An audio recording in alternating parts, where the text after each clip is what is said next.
Okay, this is an etching press. Let me explain a little bit about it before I get into printing the print. An etching press is a fairly simple machine, but very heavy, very durable. If you think in terms of an old wringer washer, it has a big roller on the top and a roller under the bottom, and it has a metal bed that feeds through here, and it goes through under extremely heavy pressure. If you printed the print without these blankets, the pressure from this roller would just destroy the paper and destroy the plate as well. So these felt blankets act as a buffer, and you'll see when I print it how it protects the paper and the plate.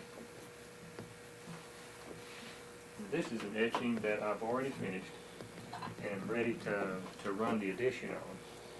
Now, in addition to the etched out plate that I showed you on the larger plate, this etching has embossed plates, and what they do is just simply emboss the paper. They don't put any ink at all onto the paper. The plates are eaten out very, very deep, so that when the paper is put on there and it's run through the press, it just literally molds the paper down into these plates to get it embossed at that.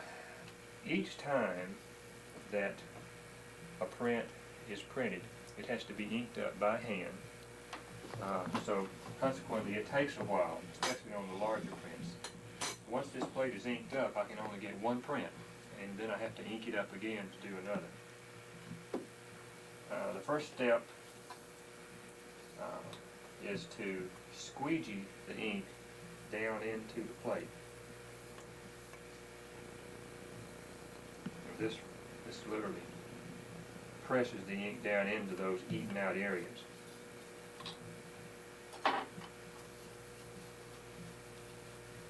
Then you take a material which is very much, well, it's cheesecloth that's been starched, and it's used to wipe all the excess ink off the plate.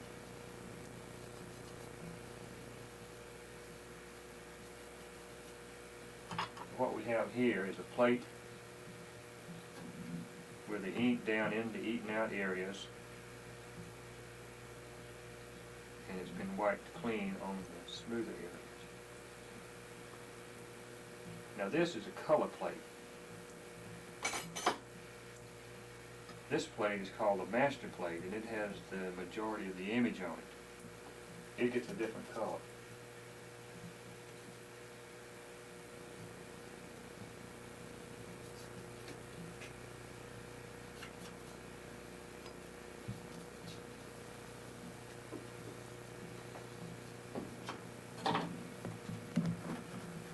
As I mentioned earlier, this has to be done with each print, so it takes a great deal of time to run an edition.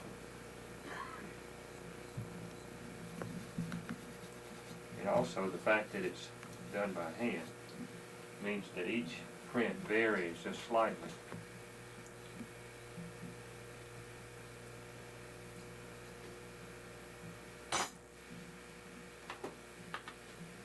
Get the ink off my hand so I won't get it on the paper.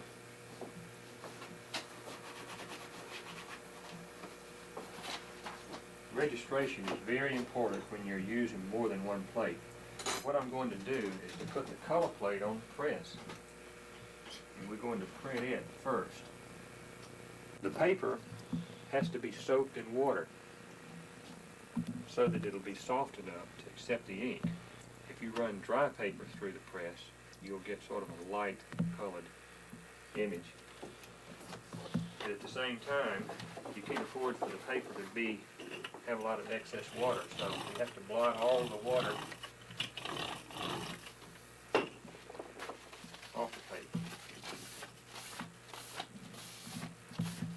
Now this paper is ready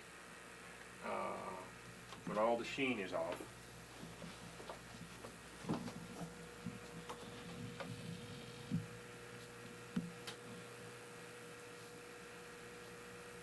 Okay. Blankets go on top of that.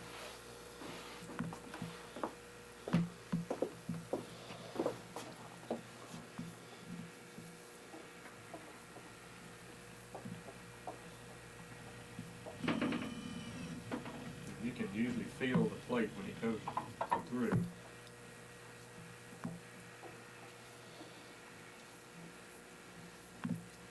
Okay, now I have to take the color plate out and replace it with the master plate.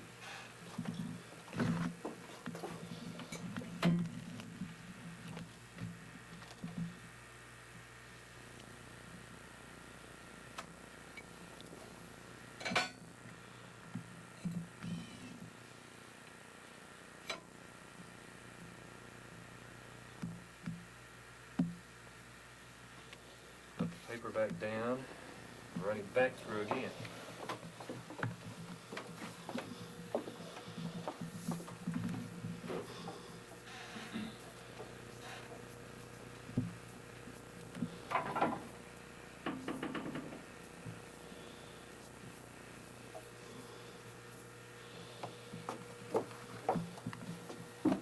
Now, if you look at this before I pick it up, you'll see how the paper is literally molded down over the plates.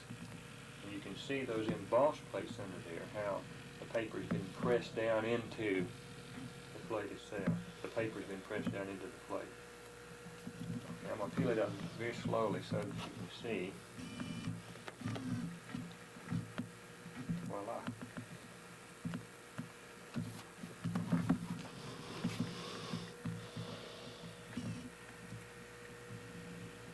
At this point, the print paper is wet and has to dry.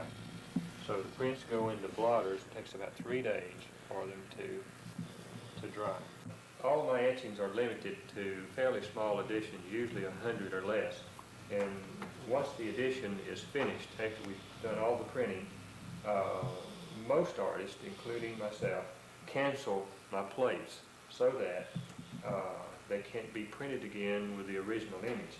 If you'll notice in this plate, I have engraved a big X right across the plate itself. And here I printed a print from the plate after it was canceled, and you'll see it prints that big X. So that protects both me as an artist. If someone were to steal my plate, I don't have to worry about them running off a lot of extra prints. And it also protects the collector, because they know if they bought a print numbered 50 over 100, they know that the edition is 100 and limited to that, and they won't find later that an extra 100 or 200 prints have been printed. It's really hard to say which I prefer, painting or etching. They are so different. I find that I end up painting about half my time, and then I'll stop and then I'll work on my printmaking. The rest of the time I have a difficult time mixing the two, because the thought process is so different. Printmaking is very, very indirect, but with painting you put a brush stroke down and you see what you have immediately. So after spending several weeks doing prints, it tends to